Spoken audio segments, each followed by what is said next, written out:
If Colorado is about to go on lockdown, the governor isn't saying so, as even more states move to asking people to stay at home. Our state's backlog of COVID-19 tests is enormous, and it's why we have to assume thousands of our neighbors have it.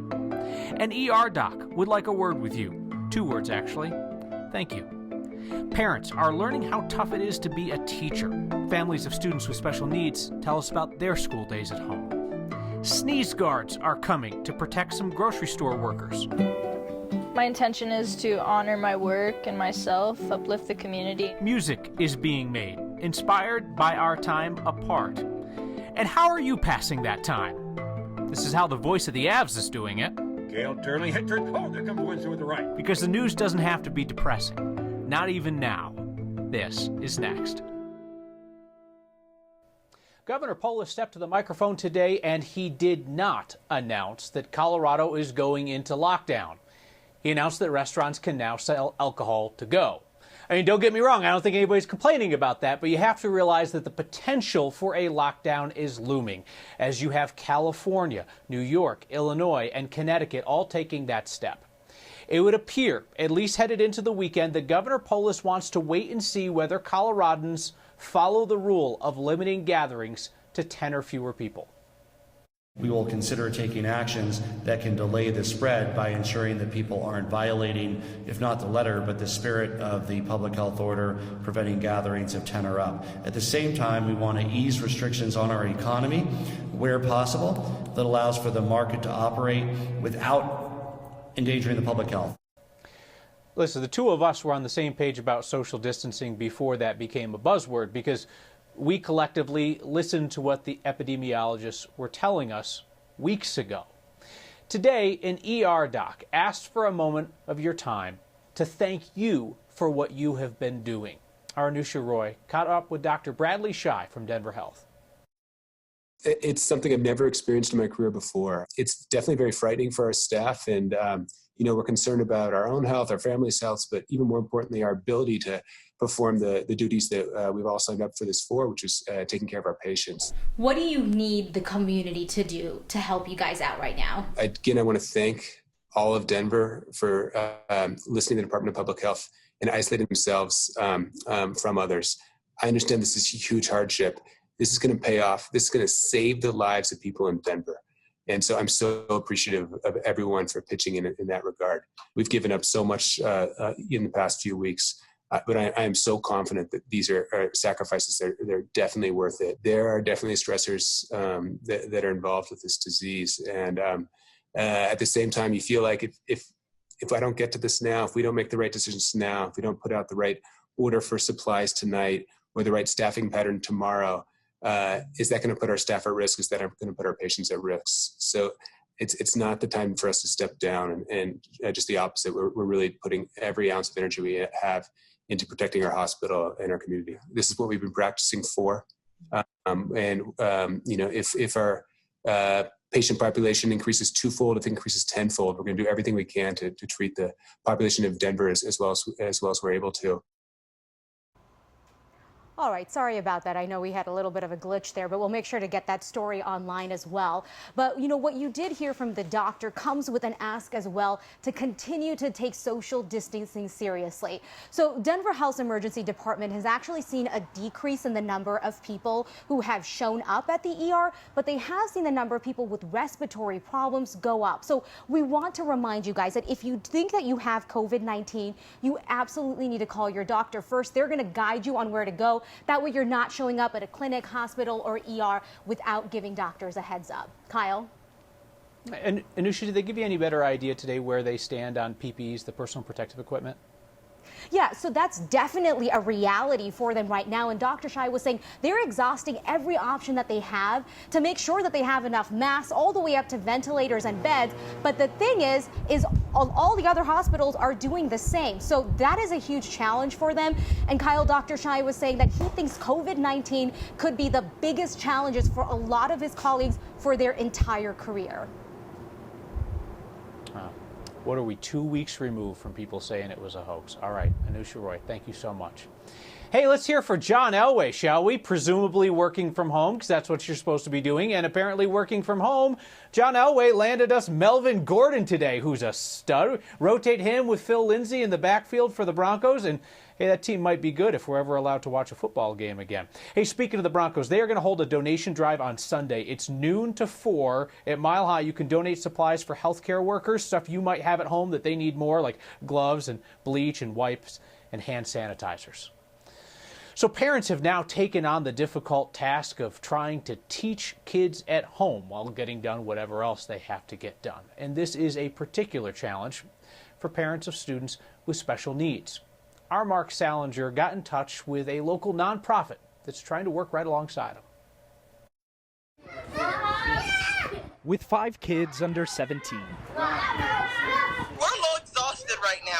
The Johnson house has turned into far more than just a home. It's almost a teacher, a healthcare professional, everything. Several of their kids have special sensory or medical needs.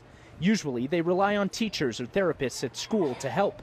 But now those needs have shifted to the parents. Everybody's kind of going remote right now. They juggle video conferences to try and get exercises for their kids to keep the learning going. It's not easy. Being that we don't know how long this is going to last, what things are out there to help us get through this. In particular for kids with special needs, that means that they're now trying to address all of those fear needs while providing education. Stephen Fusco works for Advocacy Denver, a nonprofit working with families with disabilities. He shifted his work online as we all try and figure this out. I'm going to put my dog away. This is the whole working from home thing. Oh. Next week, he'll host a virtual seminar to help families with special needs students get access to teaching resources and figure out ways to continue their child's learning outside the classroom. When the student was in a classroom, there was perhaps a paraprofessional or 2 paraprofessionals, a special education teacher, there's social workers and psychiatrists in the building. And for kids with special needs, none of those providers are available. Figuring out ways to turn a home There's a light at the end of this tunnel into a classroom. For Next, I'm Mark Salinger. We'd love to hear your ideas of how you're keeping your kids occupied and hopefully learning during the great distancing. Send us your experiences, complete with photos and video if you're cool with us sharing. You can email next@9news.com or get our attention with the hashtag HeyNext. I personally was pretty impressed today when some of the older kids in my neighborhood organized a video chat so that they could read books to the little kids in our neighborhood. My daughter loves seeing all of her friends that she misses so much. Can I just say that I'm proud of this state? I mean, I know that we are just getting started with this, but Coloradans have been proactive and thoughtful and focused on our most at-risk neighbors and determined to even make people laugh and smile through this whole thing. We've seen employers who are out there hustling to find jobs for the employees that they were heartbroken that they had to let go. We've seen offer after offer of significant donations of food and resources from folks that we know would eventually have a use for those things, but who realize that someone else needs them more right now. But what sticks with me the most are the hundreds upon hundreds of you who have emailed and sent me social media messages in the last few days, volunteering your time, your talent, and your ideas. I am quite literally overwhelmed by your generosity, as in I cannot get back to every single one of you individually. But there's good news. The state has a website, helpcoloradonow.com. If you go to helpcoloradonow.com, that's where you can find out where volunteer opportunities exist. You can donate, figure out whether you might have supplies at home that somebody else could use. And you can also get linked up to Give Blood, which I need to mention is safe to do and it is vitally needed right now. helpcolorado.com is where you should send those ideas of yours, maybe even some outlandish idea that might just make a big impact. We say it here every single night, but it's important, so I will repeat it. This is a scary situation, but what we do still matters.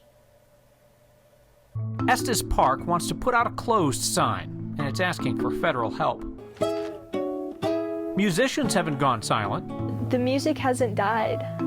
We can still make music, we can still create, and we should now more than ever. They're taking the extra time to be creative and to collect the sounds of social distancing. Next.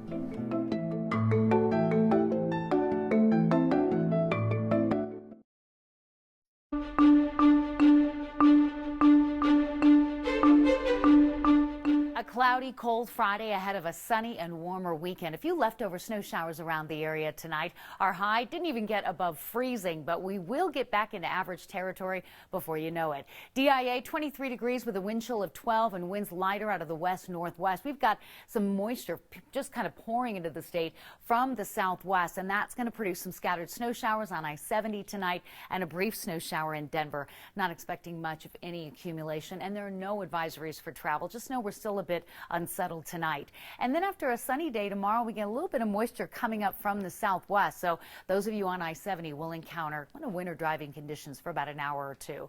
Denver tonight, cloudy, cold with a low of 18. Snow showers early, then clearing. Sunny early, clouds in the afternoon, and evening snow shower possible. A nice warm weekend, mid-50s on Sunday, close to 60 on Monday. Warming trend gets us into next week with a few rain showers the middle of next week. And I love all the winter weather pictures you're sending in for the first day of spring and now the day after. It's just gorgeous. Everybody enjoy your weekend. Estes Park is asking for federal intervention to keep tourists out of town. The mayor sent a letter to the Interior Secretary, who happens to be from Colorado himself, Rifle, asking them to immediately close Rocky Mountain National Park to keep the tourists away so that medical facilities in that town don't get overwhelmed. A few of you have suggested that we rename social distancing physical distancing, with the idea being that we can still stay connected socially while we're apart. Our Mike Grady grabbed his camera to meet up with some local musicians trying to organize the music that is being made during the isolation.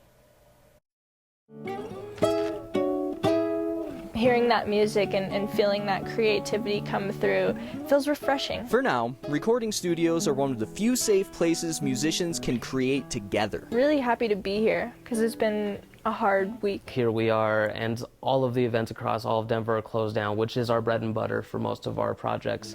The sound of Elias Garcia's guitar in one room motivates producer Mona Magno in the next. These song ideas coming up and melodies and lyrics.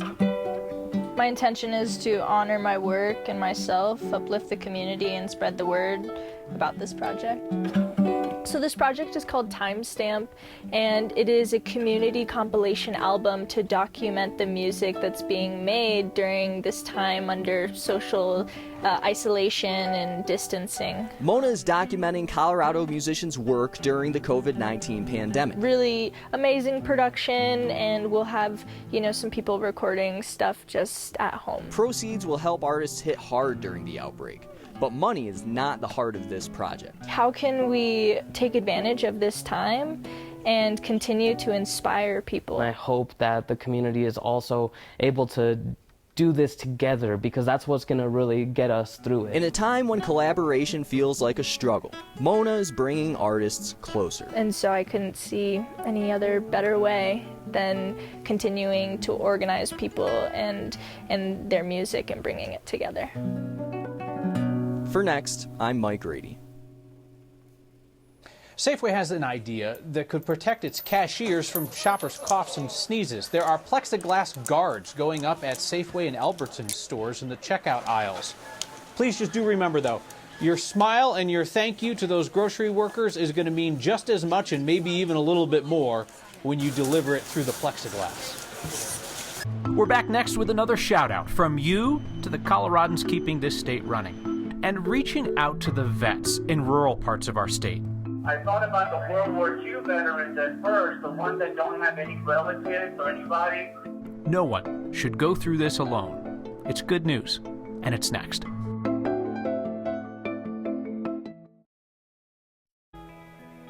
Each night, a new statewide shout out from you to somebody who's working through the coronavirus crisis. So, hey, utility workers, Colorado appreciates you. Thanks for getting us through the snowstorm this week with minimal power interruptions. Heard from Kay, Doug, Kyra, Ron, and some others for this shout out. All those utility workers, Colorado appreciates you keeping the power going and the water and the sewers and the cell phones and everything else.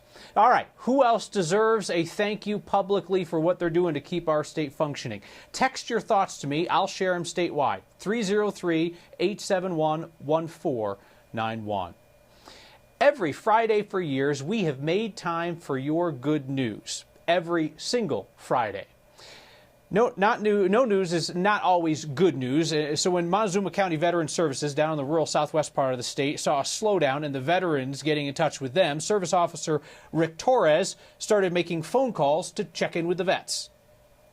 It's really fulfilling, and at first, once they realize who we are, and then they start thanking you for calling and checking up on them, and even though they may have a neighbor or a son or a daughter, they're still kind of shocked that we're calling them. Something so simple. They've reached about a third of the vets so far, starting with the World War II guys and moving their way to the younger ones. Next, we will hear how one of Colorado's best-known voices is dealing with the silence.